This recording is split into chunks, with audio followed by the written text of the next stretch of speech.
Drugs racket without police support पसरत आहे याच्यावरती माझा विश्वास नाही.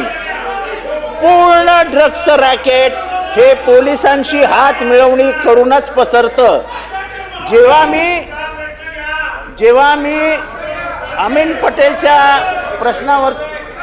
अमीन पटेलच्या प्रश्नावरती बोललो, साहेब सिनियर ऑफिसर म्हणजे पोलीस स्टेशनचा सिनियर इन्स्पेक्टर याला जोपर्यंत तुम्ही जबाबदार धरत नाही याच्यात काही होऊ शकत नाही. कारण का शेवटी कलेक्शनचा अंतिम आकडा तो पासपोर्ट मधलं कलेक्शन असो ते ड्रग्स मधलं कलेक्शन असो. चला या विषयातलं उत्तर दिलेलं आहे.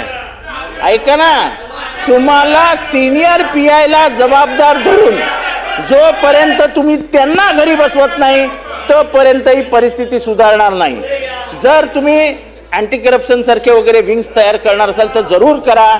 कारण का ड्रग्स हा पैशाच्या स्तोत्राचा सर्वात मोठा मार्ग आहे.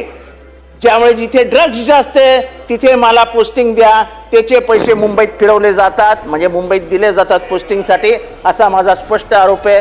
साहेब, मी ज्या एरियामध्ये राहतो त्या एरियामध्ये सर्वात जास्त ड्रग्सचा प्रादुर्भाव आहे आणि ह्याच्यामध्ये पोलीस इन्व्हॉल्व नाहीत असं माझं मत नाही. ज्या मतदारसंघात काय कारवाई करणार आहोत ही स्पष्ट केली, बरोबर पोलीस कामाला लागतात.